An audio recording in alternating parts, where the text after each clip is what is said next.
Hi, everybody, and welcome to our exciting session on tourism and trust. And I'm Marjorie Krause. I'll be moderating the session. I'm the executive chairman of APCO Worldwide, and a company very interested in tourism and travel and how we can use this to bring the world together. We have a great set of panelists here. To my right, immediate right, is His Excellency Ahmed Al-Khatib, the Minister of Tourism for the Kingdom of Saudi Arabia. Next to him is Anna Claudia Rosbach, who's the Executive Director of UN Habitat. And next to her, is Kim Jong-un, and he's the Executive Director of Yanulja. And for purposes of this session, we're calling him Jeff, which he has graciously, I think, excited to do. And next to him, we have Francisco Betti, who's the head of Global Industrial Team and a member of the Executive Committee of the World Economic Forum.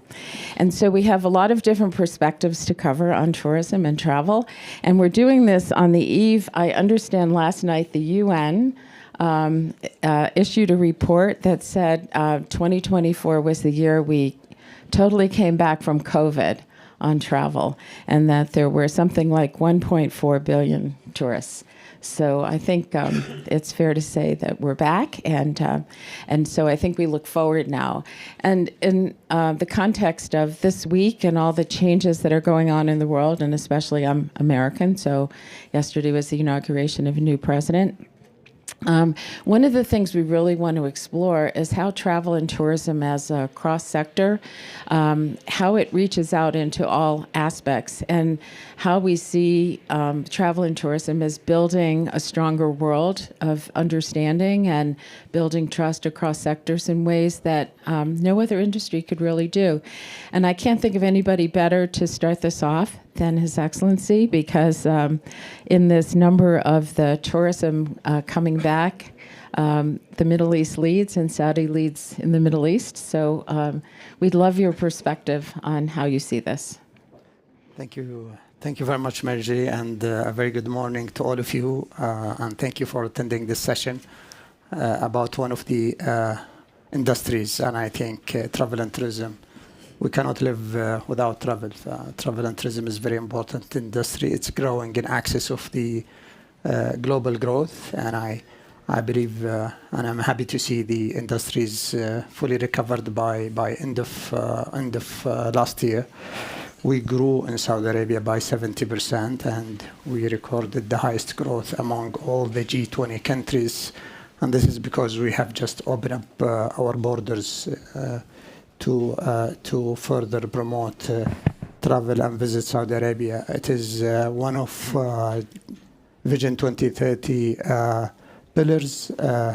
We used to focus on oil and energy for decades, and with the Vision 2030, we decided to unlock new sectors, i.e. travel and tourism. And since then, we have been growing very, very fast. We have all the things that requires to not convince you, but invite you to come and explore the beauty of Saudi Arabia, whether the mountains in the south or the beautiful Red Sea on the west or our big cities. And also we are creating Riyadh or making Riyadh to be a business hub with almost 25 global conferences, i.e. the FII or LEAPS or many other conferences, and in the near future we will definitely have or launch the biggest travel and tourism conference or forum called Tourize, and I invite all of you to come and join it in November. Yeah, travel and tourism represent about 10% of the global GDP. We started in Saudi Arabia with 3% back in 2019, and we reached to about 5% end of last year. We work with all our colleagues and our advisors. I see BCG here, and I see Oliver Wyman and many others.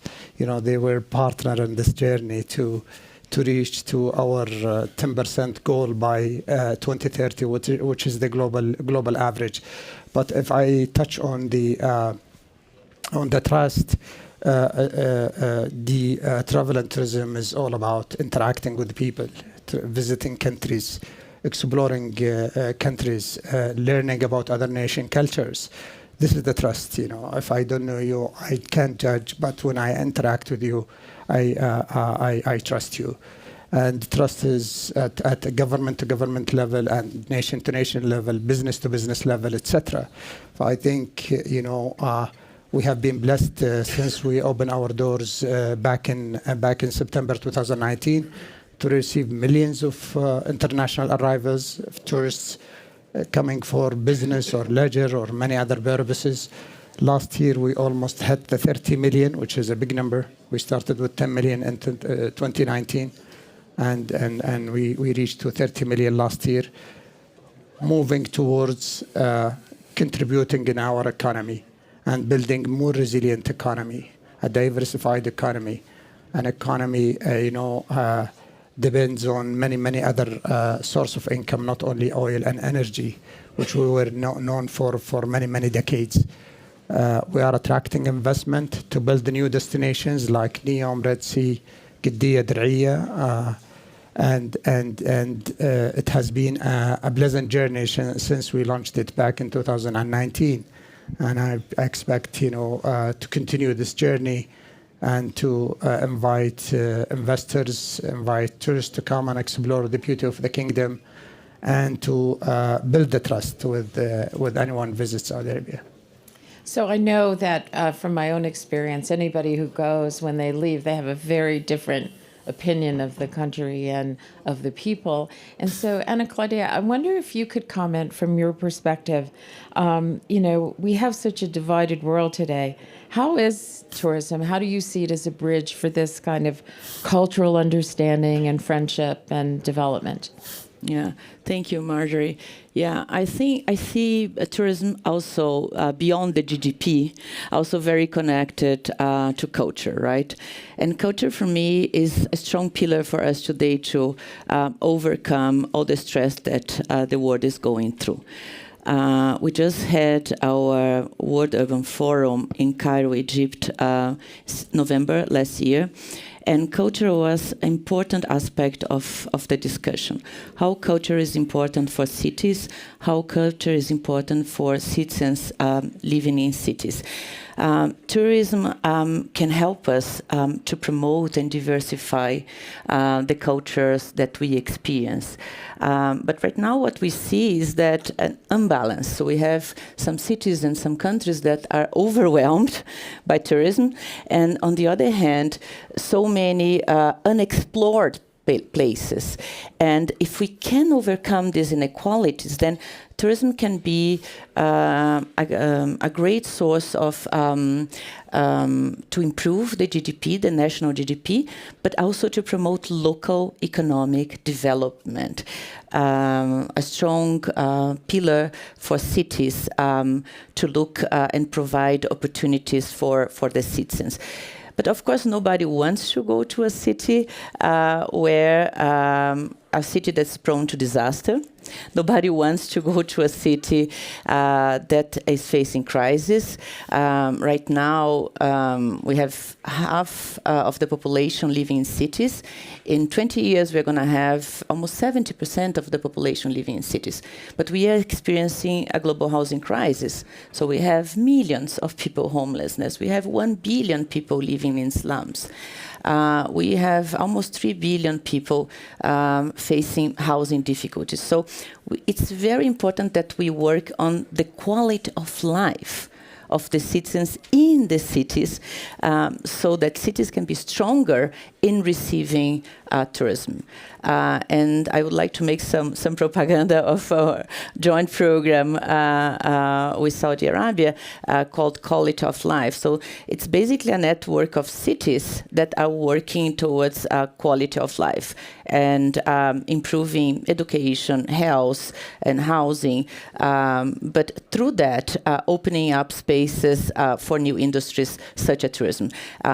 You spoke, Your Excellency, about the cities in Saudi Arabia, but other cities like, for example, Querétaro in Mexico are part of the network and are investing on that and also find ways to promote their culture. So I would like just to come back to this perspective, how tourism can be important for local development and to strengthen the cities and the quality of life of their citizens.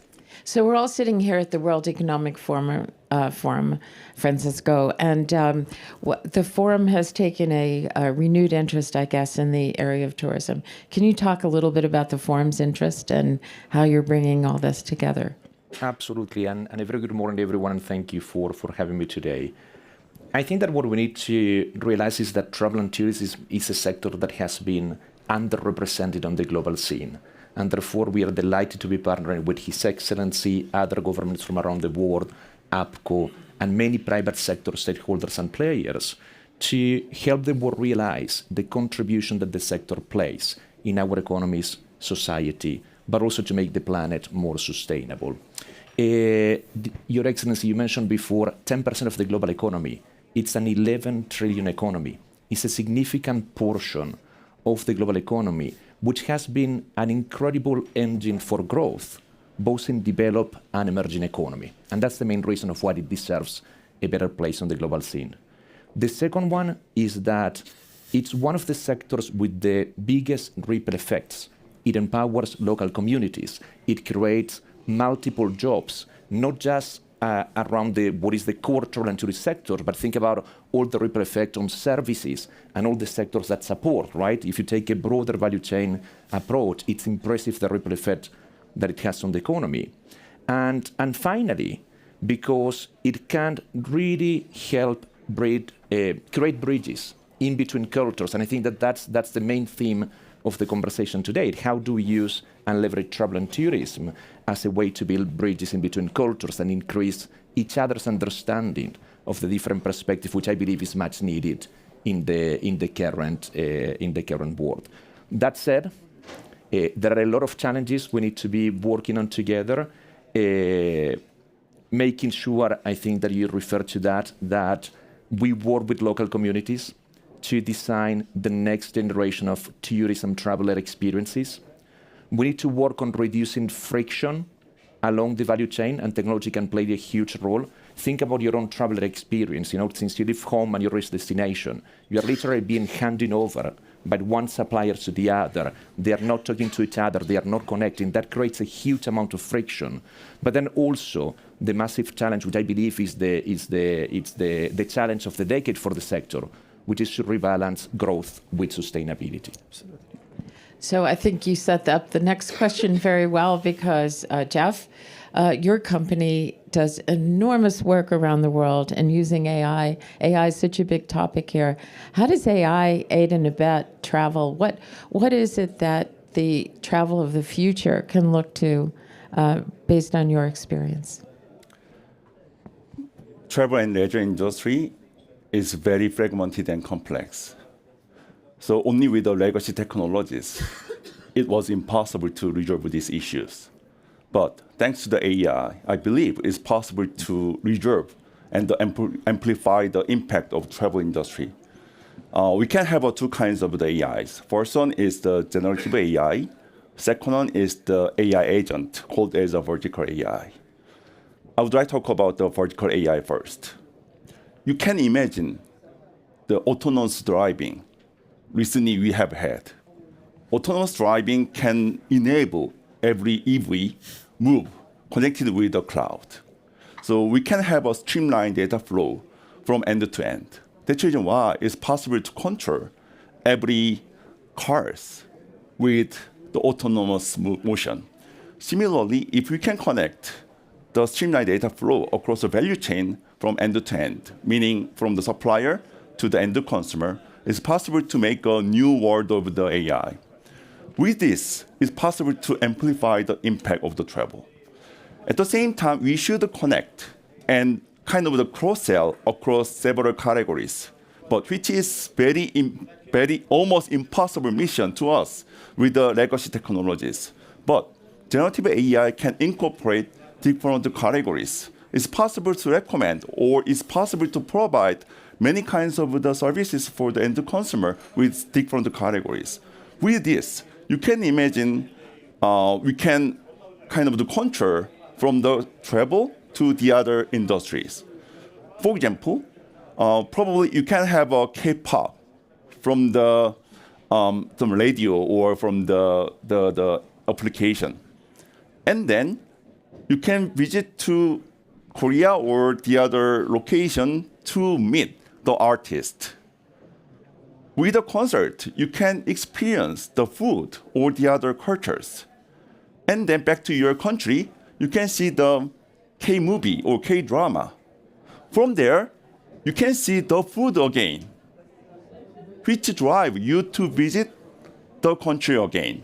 So I believe that it's possible to be extended into the manufacturing. Through the movie or the drama, you can understand the K-beauty product, for example. This kind of the cycle can be possible from the travel experience. And with the AI and the streamlined data flow across the different categories can enhance this kind of cycle bigger than before. So I think what you're telling us is think big, right? Let's all sit here and think outside the box.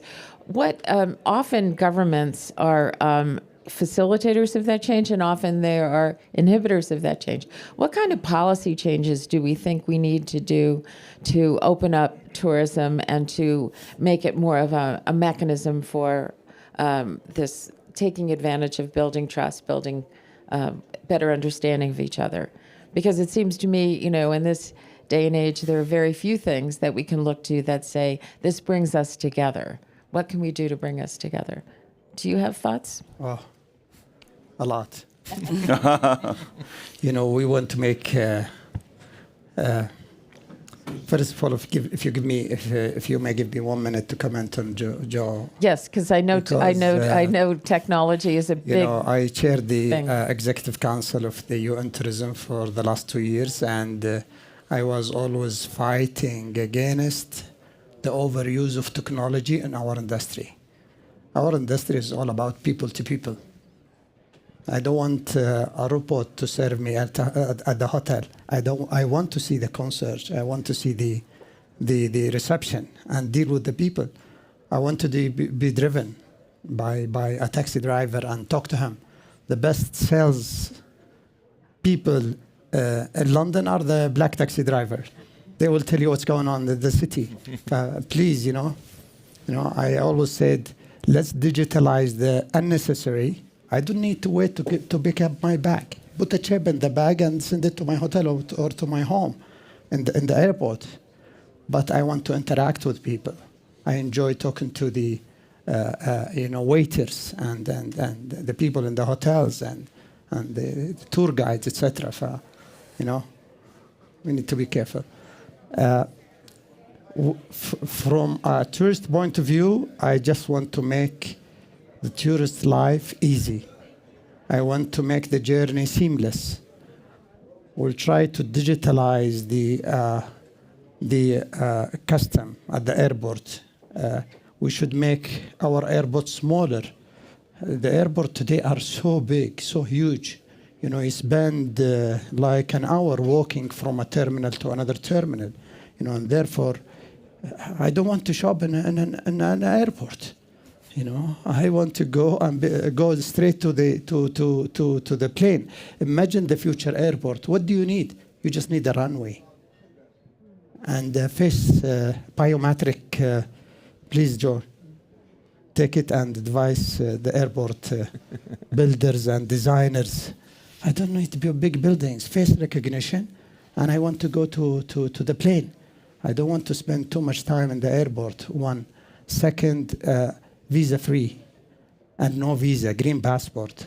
We are pushing towards this. We reached to about 70 countries where they can get online visa for a full year, multiple. But we should push for no visa.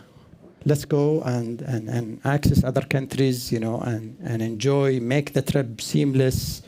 and make the information and the content available for tourists when they visit any destination.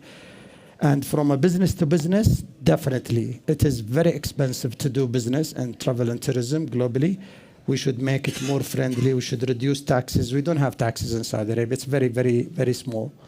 But we should be very competitive in attracting capital. Capital today is a global capital, looking for opportunities wherever it exists in any sector. If we promote our sector and convince the investors who had billions of dollars in the bank to come and invest in our sector, build the next hotel, like what we did in Saudi Arabia. We are doubling our number of key rooms in the next 10 years, from about 400,000 key rooms to 800,000 key rooms by 2034. How did we do this? We made it easier for the investor to come and invest. And I thank my colleague, the Minister of Investment, who is here. And we have a good example, Jerry Onzuris, who's the CEO of Dir'iyah, one of the biggest projects in Saudi Arabia. He sold 200-300 apartments in the last 12 months. We have to make the investing in the travel and tourism easier and more cost efficient. I think as a government, we really need to do a lot.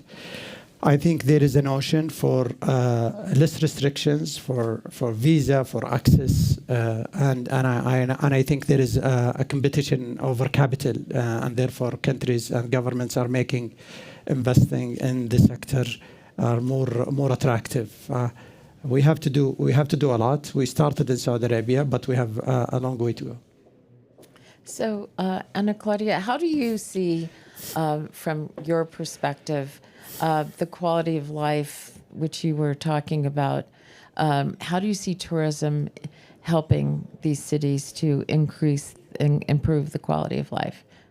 Yeah, I will respond to that, but I was thinking about your question on policies. Okay, right. And I just want to recap, because I agree, of course, His Excellency, many key aspects, right? If the doors are not open, people don't come, and you need this large-scale infrastructure.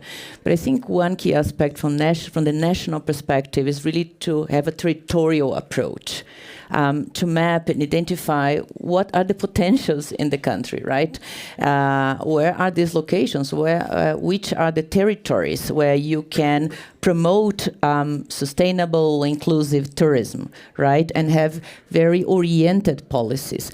For me, one major challenge is to connect the national major financial frameworks, what kind of incentives, what kind of subsidies, what kind of public investments you have in certain areas that could, at the same time, promote economic development through tourism, preserve culture, but also generate a win-win situation in terms of improving people's quality of life, right?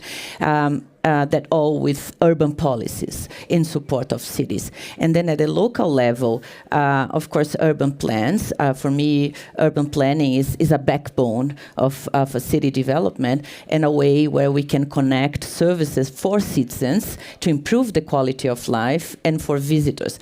So in the program, we look at index, more on the qualitative aspect, to see what's really going on in the different cities and what needs to be improved. So this exercise and this exchange between cities is very useful for them to mutually understand how they can invest, to identify innovations, to identify solutions, and what are the big trends. So urban planning, for me, at the city level as a policy, is a great connector. And then thinking about the crisis, the housing crisis that I mentioned before, why don't we use that as an opportunity, right? If we leverage opportunities for small entrepreneurs to work around tourism, and we connect that with housing supply, then it's a win-win situation, right? So for me, quality of life is a key aspect. It has to be for everybody, and for me, it's a precondition for the tourism industry to develop in a certain territory. So Jeff, picking up on His Excellency's comments, I wondered if you want to talk a little bit about where is that line of balance on, especially as it relates to policy, using technology. If we're really interested in building trust and it's a people-to-people thing, what role does technology play in enhancing that? And where's that line where maybe too much technology makes it impersonal? I believe the technology can enable the people and people can react and interact their experience each other. In that sense, I think there are three areas we need to keep in mind. First, accessibility. Second, familiarity. And third, diversity. Accessibility is kind of the basic ones. But I think if we have we do not have accessibility because of the visa or because of the safety or because of the language, definitely it's very difficult to get there. So in that sense, accessibility is the first step we need to address, I think, which is the area the government and the public organization should address. Second one is familiarity, which is very important. Probably you may have your own account for the social media, right? I think we should help the organization or the travel guest or any other should exchange their content and experience more actively. But I believe government is not ready to understand new evolution of the communication between the users. If we can enable the guests actively and easily exchange their experience with the video or the picture, and the other way, definitely it's possible to make more guests and more the potential travelers be familiar with the culture and the city and the countries.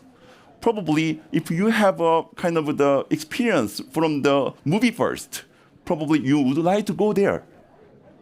And third one is diversity.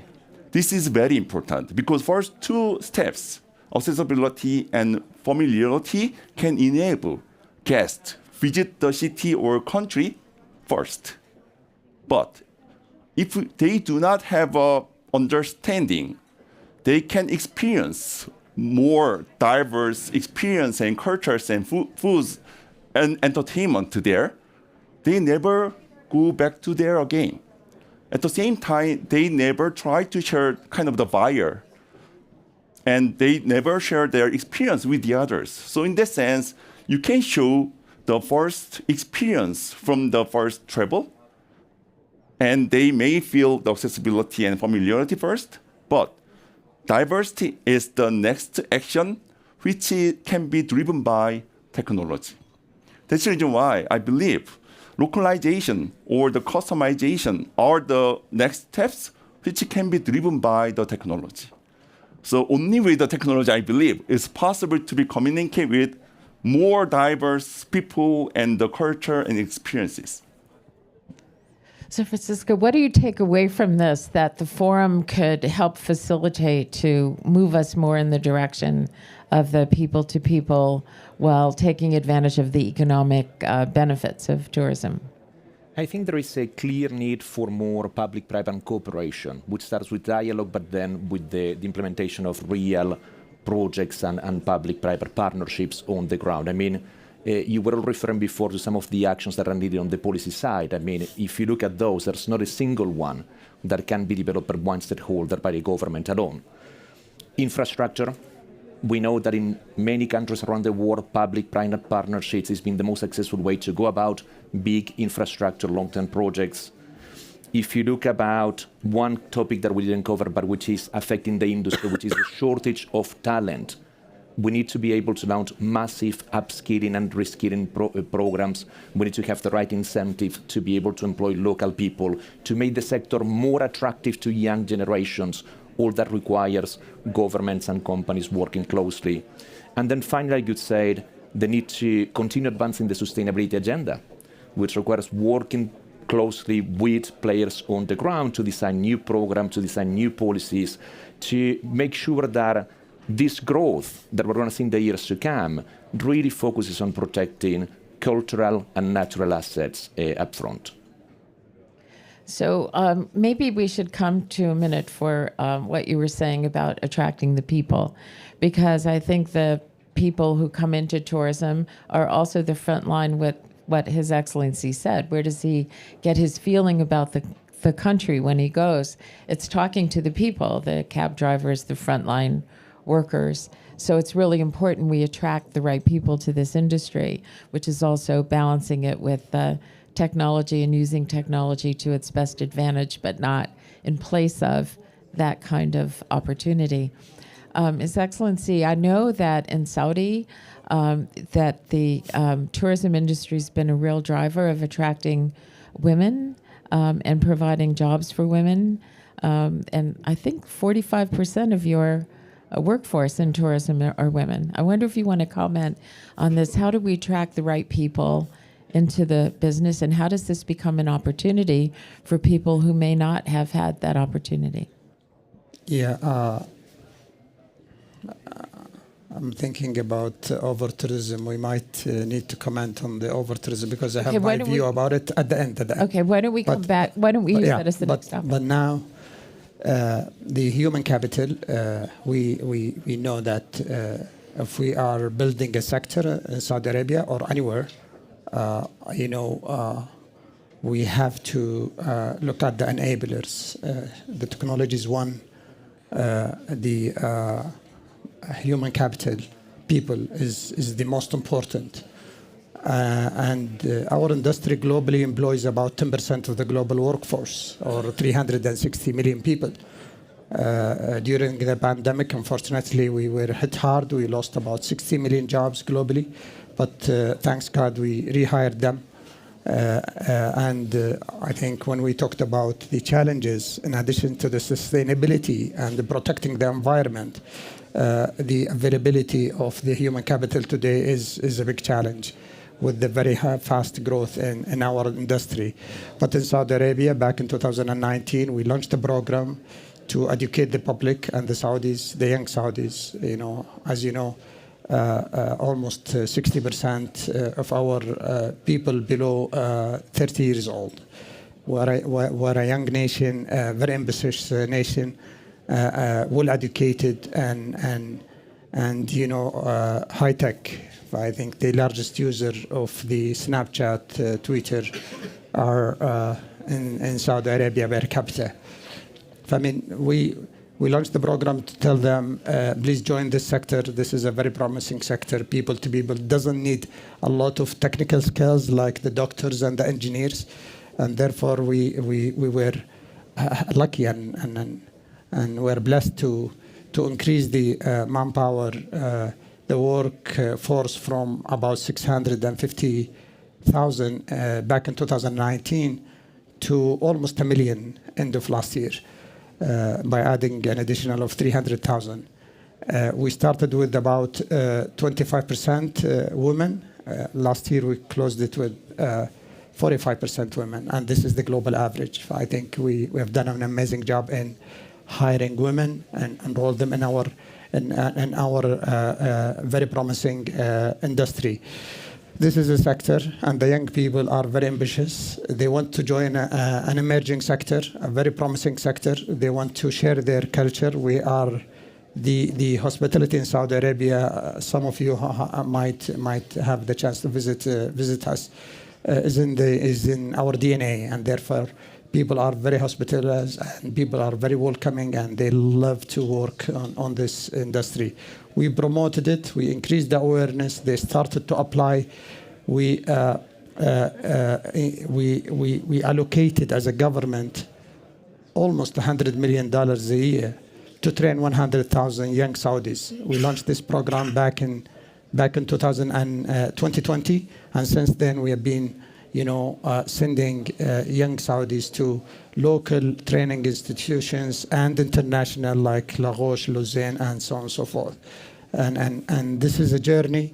It will never, there is no destination. We will continue to do this. I've launched this program in the banking sector back in 1992. when the Saudis at the banking sector, financial sector used to represent about 50%, today 99%. In the travel and tourism, it is very important to employ local. Local will convey the local culture. People who visit the country would like to interact with the local people. Today, you travel to cities, unfortunately, you don't know where you are. The same retail shops, the same restaurants, international people, cities became very similar. We are trying our best to get the Saudis, the locals, to serve our guests when they come to Saudi Arabia and to have the chance and the opportunity to convey our great culture and to tell the stories. And therefore, we're very proud that we are hiring Saudis, training the Saudis, and hiring more women. So before we move on to the subject of over-tourism, which I think is one of the future issues that we have to address, especially building trust with local people through the industry, I wondered if any of you want to comment on the question of employment. You go. No, I was just thinking when you said public policies need the private sector, just wanted to add the other P to that equation, which is people, Yes. right? And emphasize the importance of both working with people, with local communities, and you mentioned women. Usually women leaders in communities, they are the ones who know better what's going on in the spaces. They have networks of cross-support. And if they work with local governments, for example, and with the private sector, they can identify labor force. They can identify, they have ideas and work together and find solutions for the local governments. So this is one thing. And the other thing is about investing in training, capacity building, and education. This is a critical issue because we need this labor force, and therefore we need also a PP, for public and private coordination, thinking about that as an investment. So we're investing in people, and this return will come after because business will flourish. Yeah. Please, Jeff. In terms of the sustainability, I believe the democratization of travel is very important issue.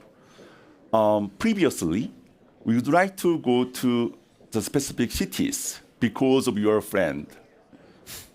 Your friends went to the city and they are showing their pictures. Then you'd like to go there. But in terms of the Gen Z guest travelers, they don't want to go there like the others. They want to have new experiences besides the cities with very kind of the popular reputation. So in that sense, it's possible to expose more diverse experiences to the Gen Z travelers to diversify the demand and supply of travel. So in that sense, I think we need to understand how to diversify the experience. That's the reason why I talk about the social media. I believe I can go to any city only for one food. Recently, I went to the Hangzhou only for the one pork dishes. Similarly, the travelers can go to the Paris only for the specific food or specific experience only. We can go to the specific city only for their kind of the celebrity. That's the reason why it's possible to create more demand in terms of the democratization of travel. Let's make more the unique and spike item to attract the Gen Z customers. At the same time, let's make the structure to make a government share the pictures or item first, or you can make the guests share their experience more actively. That's possible to make. So previously, the large broadcasting can dominate most of the communication. But recently, individual can be a broadcasting. You can make kind of the buzz of the travel anytime. But if you are telling about the content with very high reputation or well-known cities, probably nobody get interest in the content. This is why it's possible. I visited the Saudi and Riyadh very recently, and I felt the Saudi can be the first, the fully digitalized city, because I think Saudi tried to understand how to make this kind of the digitalization. Similarly, I think it's possible to make this kind of the new digitalized experience for any city or any country beyond kind of the previously well-developed travel countries. And maybe Marjorie, just to add, I think that I plus one on the technology front. I think that this sector is one of those who has not yet benefit from technology at scale, and where technology can really boost innovation. And also when it comes to attracting talent, social media and platforms can play a huge role in explaining what are the benefits and how this sector and how excited is to work in travel and tourism, but also on the upskilling and reskilling front. Yes, of course, we can go for the educational programs that tend to take time, but technology can also be used to train people online, to develop new training modules, to do more focus on specific training on specific skills. So I think that there is a huge opportunity on technology and innovation for the sector, not just on infrastructure, not just on the decarbonization front, but also on the people, talent attraction front. So, I think that this is about building trust. And I know in some of the places where this gets back to the over-tourism that you had mentioned, that's the one place where we maybe ruin the trust we build, because it creates a divide between the people who live there and the people who come there. And how do we plan for the future to make sure that doesn't happen? And we even see it a little bit in Davos, because you have the people who live here and then you have all of us intruding at one point. And, what does that do to the relationship between the people locally who should benefit and the people who come? And so I think this is, we know some places have instituted a tax. New York just put into place something which has been controversial, trying to reduce congestion. So there's a lot of aspects to this, and I know you were excited to maybe talk a little bit about over-tourism. And it also relates to sustainability, because we don't want to hurt the very assets that bring people to those places. Yeah. I'll try in 2 minutes to cover 3 points. Sustainability. In Saudi Arabia, we created the Global Sustainability Center, and we are working closely with the UN Tourism and other agencies, UNEP, and in the future with WEF, to make sure that one element of the sustainability, which is environment, is protected. But we look at the sustainability from 3 aspects: environmental, social, and economical sustainability. 80% of the businesses in the travel and tourism globally are small and medium. Economical sustainability for them is very important. They live in the cash flow. If the cash flow is not sustainable, they will get out of the business. And therefore, we have to look after this, and we have to make sure that the social sustainability is protected and the environmental sustainability, is as well. The other thing is the over-tourism. There are 2 clear models, but again, it is easier said than done. There is the concentrated model, which is France model. Almost 80% of the international arrivals go to only Paris. And there is the fragmented model, which is Saudi Arabia, Italy, where in Italy people travel to all the cities. In Saudi Arabia, they travel to many cities. There is less concentration. But there is a very important and concentration and over-tourism. It needs only a management. I think you need to push. You need to promote other cities. You need to connect other cities. We have not talked about connectivity. We have a very serious issue today with connectivity. Thanks to Expo, I was campaigning for Expo in the last 2 years. I visited 122 countries in my life. I visited the whole Pacific. And when I met with the president of Palau, which is a beautiful country, beautiful islands, and he said, I want to promote tourism. I told him, Your Excellency, you are receiving 1 flight a week. No one can fly to Palau and stuck there for 1 week to get out of the country, you know. Connectivity is very important. 90% of the business goes to 10% to the countries in the world. Where are the other 90%? They are not connected. I can't fly. They can't. They're driven by commercial. They cannot fly, create a new routes unless the route is making money, you know. And therefore, you know, connectivity is important. Government has to, and visit UK, visit Singapore, visit Saudi, has to promote other cities through building contents. You know, contents is important. When I visited the Louvre, when I met the manager, he said 9 million people visit the Louvre, and their main travel purpose to Paris is to see the Mona Lisa painting. 9 million people. Imagine if you take this painting and put it in Marsilia. 5 million people will go to Marsilia. I mean, the content is important. Shopping, dining, and my colleagues, I think, touch on the content. So we're down to the last couple of minutes here. So I don't know if any of you have comments, but it sounds like we're onto something with creating new destinations, with trying to take advantage of maybe some of the opportunities in cities we know less about, and doing a lot of that through social media. But if you have any other comments, I'll give you a minute to do that. But I want you to think about one last question. If we were sitting here 10 years from now, and we had a discussion about travel and tourism and building trust, what is the one thing you hope will have happened? So you can think about that for a minute, unless anybody wants to comment on the over-tourism question. I just wanted to call attention for the impact on housing affordability. This is really serious. And the IMF just launched a series of papers on housing affordability. We are experiencing records of affordabilities globally. And the over-tourism is really affecting, impacting some cities. I met the mayor of Barcelona at the G20, and he said in a couple of years, Airbnb will not be allowed.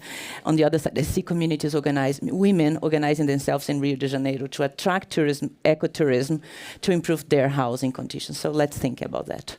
Great. Anybody else?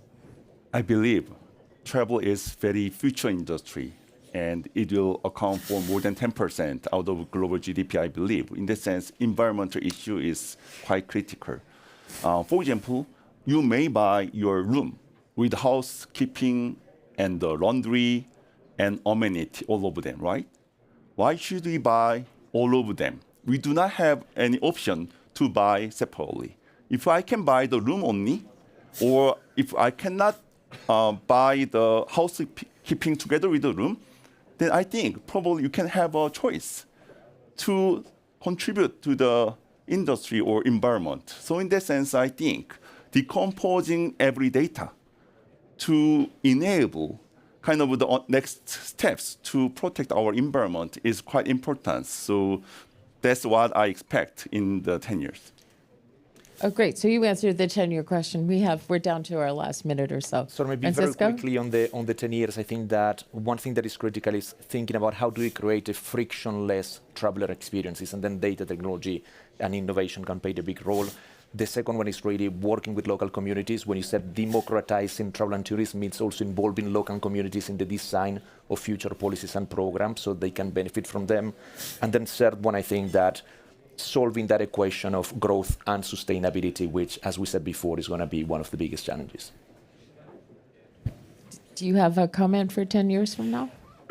You know, I wish to see the challenges managed. You know, the other industries are losing jobs. I wish to create enough jobs for people who need jobs, especially women. We definitely have to pay enough attention to the environment, the sustainability. We're okay with the economic sustainability and social, but definitely the environment. We have to protect the environment, we have to respect it, and we have to make sure it is resilience. And therefore, you know, if we address these two big topics, I think the business will definitely grow, but we have to really pay attention to these two. And I'm promoting this in the UN tourism And in the WTTC, World Travel and Tourism Council, it's the umbrella for the private sector. And now with the WEF. Thank you. So I want to thank you all. We're just about out of time, but I leave this conversation full of enthusiasm about the future of the industry, about how we can use it as a mechanism to bring us all together at a time when things seem to be going in the opposite direction on a multilateral basis. And I hope I'm here 10 years from now to celebrate our success, but thank you very much. You're going to be. you. Thank you.